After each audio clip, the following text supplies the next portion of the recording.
A small but distinctive community inhabits the hills of Chamba and Kulu in Himachal Pradesh, the Gaddi shepherds.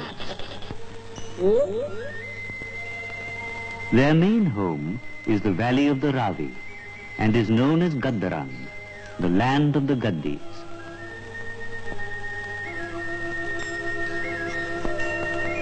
It is spring. The Gaddi, his sheep and his dog are very much a part of the lush landscape.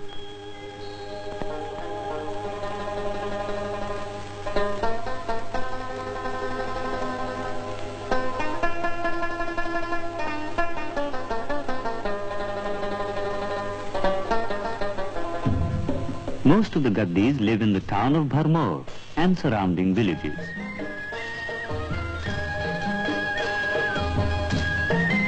The area is so sheltered by high mountain barriers that strife and war have never violated its peace. Tradition has it that the Gaddis were originally shepherds of Delhi and Punjab. They fled to the safety of these hills during the early Muslim invasions. Here they have lived ever since. Some of the Gaddi relics are housed in the Chamba Museum. Of special interest is their picturesque costume, a heavy woolen chola or cloak, secured at the waist by a black woolen rope or dora. The ornate pouches are meant to hold tobacco, stone and flint. Their dress and cultural traditions have remained unchanged for over 1,000 years. But the real test of their social cohesion lies in their dialect, which to this day retains its character.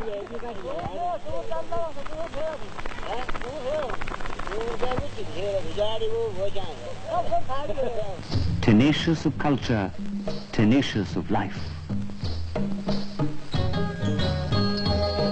Some of them tend the sheep, others till the land.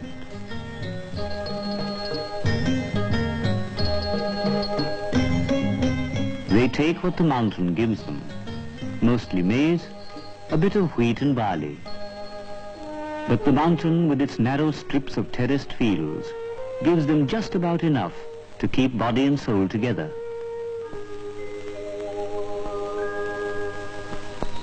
That's how they have lived for centuries, in dark timber houses built by themselves, kept warm only by the fire in the hearth.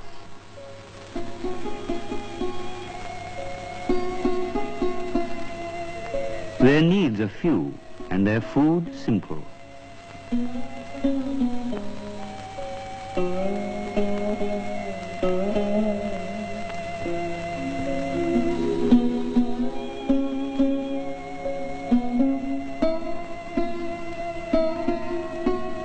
The Gaddi thinks of his sheep all the time. By night, he leaves his herd in the field for manure. There's plenty of brown bear in the hills, and sometimes a prowling beast lifts a sheep or two.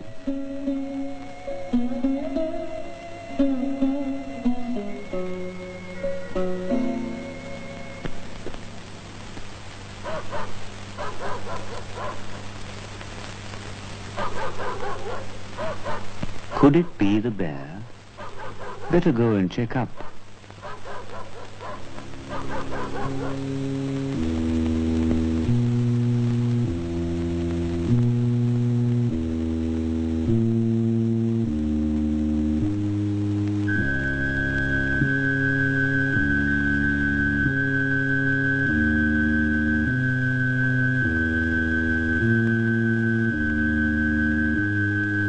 All is well here.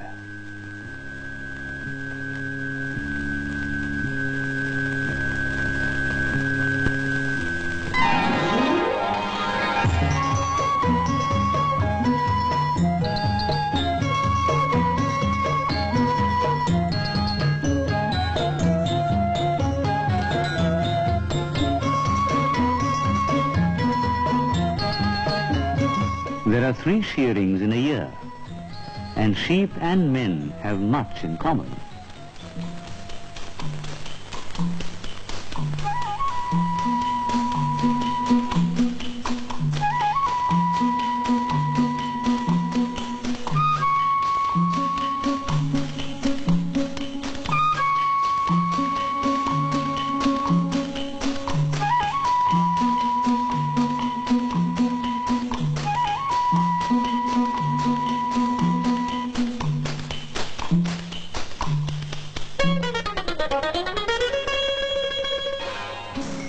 from the first shearing is not for sale.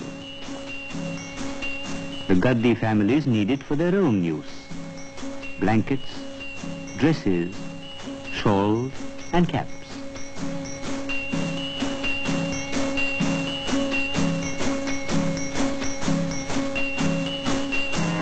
The looms are simple, so are the designs.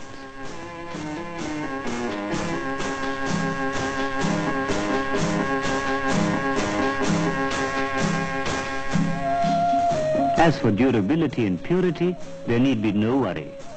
Gaddi shawls and rough tweeds are much in demand in the nearby markets.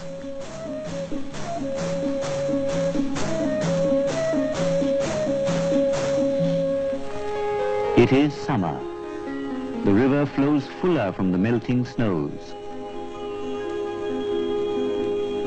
The gaddi must leave his home and take his sheep to the high alpine pastures of Lahore, across the snowy passes where the Himalayan slopes are wild and magnificent, where the neer grass grows.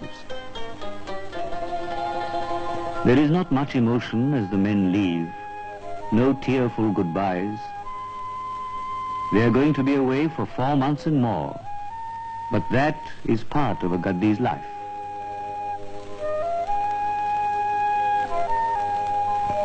The pastures of Lahore are 20 to 40 days' trek away. The journey will be long and difficult, but the gaddi has the patience of a camel.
Here's Lahore at last. Rugged, rocky, barren in appearance. But here is pasturage, and to spare, of the finest fattening grass in the world.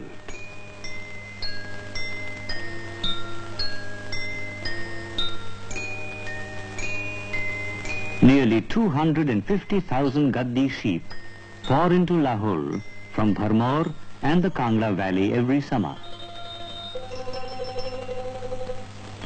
Every gaddi takes his herd to his own allotted pasture, or dhar as he calls it.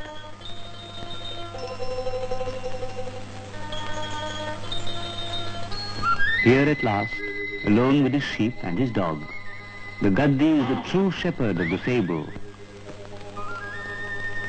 He belongs to the pastoral poets.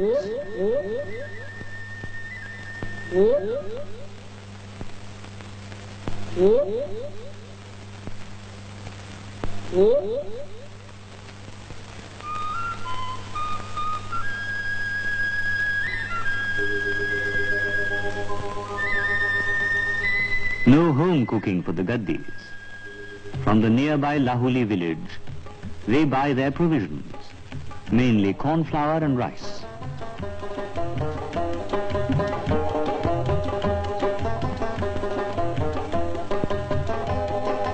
The meal they look forward to consists of maize chapati, sattu, boiled rice and sheep's milk. We don't know what the city dietitians might say about it, but the gaddis seem to enjoy the fare.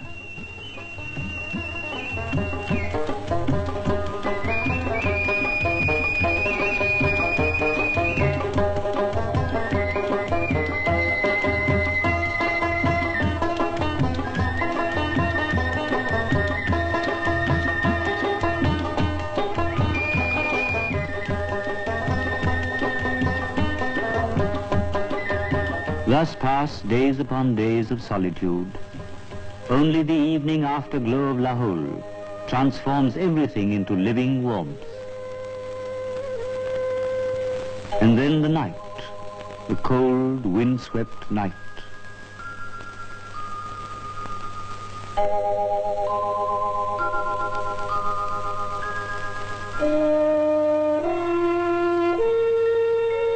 The gaddis work in pairs, taking turns at watching the sheep by night. The sheepdog, of course, is ever vigilant.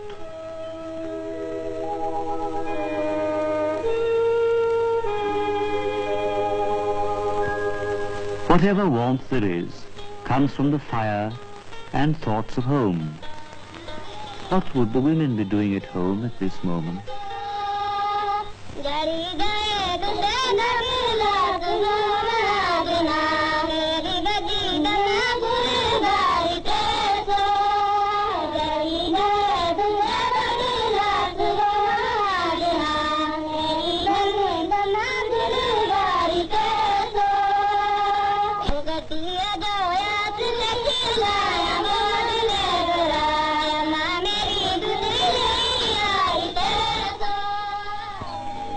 In Lahore, there is no spring or autumn. There is only cold summer and colder winter. And winter is about to set in now.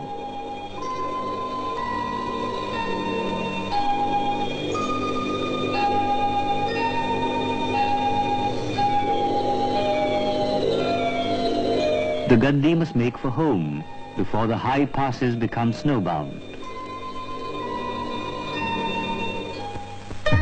Back in Gaddaran, the gold of harvested corn covers the rooftops.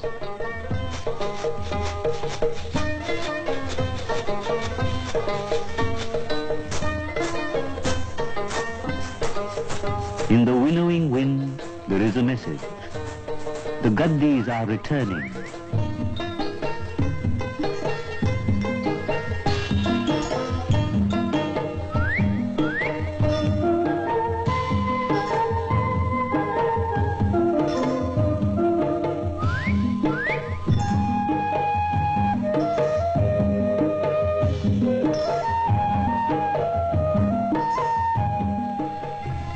It is festival time, and at Bharmor, a fair is held every year in the great temple square. Men and women step out of their homes in their resplendent best. Here once again is evidence of a continuity of tradition, of unity and harmony. Here in a state of gay abandon is a well-knit homogeneous community wedded to its way of life, proud of its culture.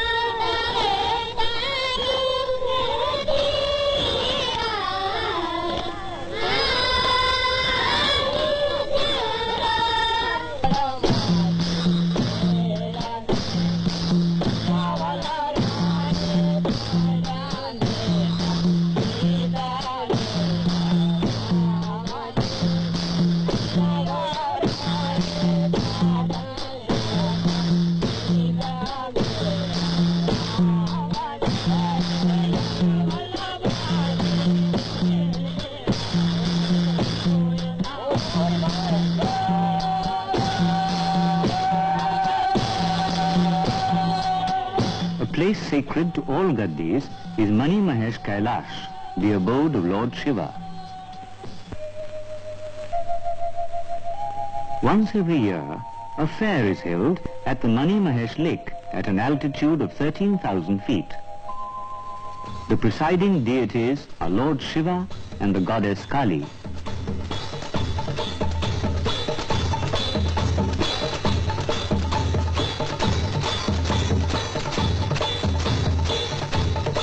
After the puja, a sheep is offered as sacrifice to Kali. If the sheep shivers, the goddess has accepted it. The water of the lake is freezing cold, but faith is warmer.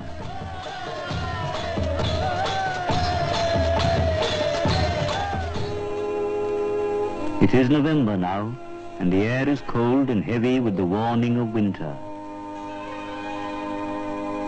Soon the village will wear a mantle of snow.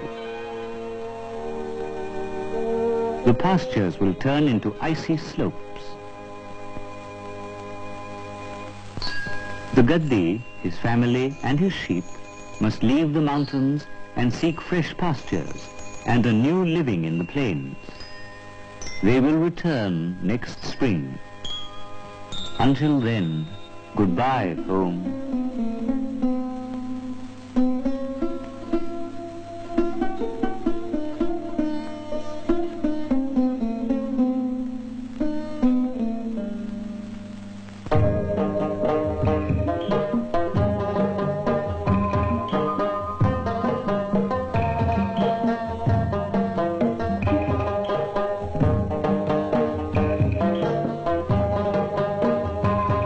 Some of them will stop in Chamba.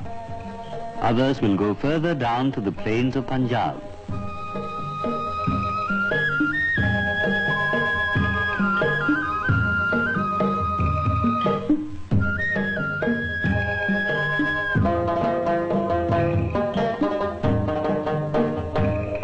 Theirs is a hard life. Long stretches of loneliness and travel, with only short spells of home and family life.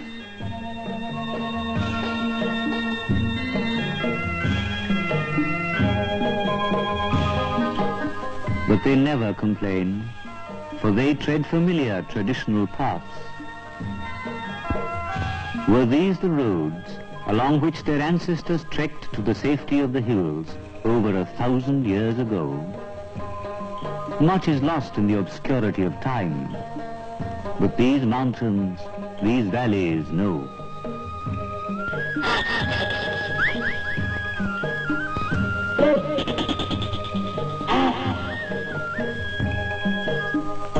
What?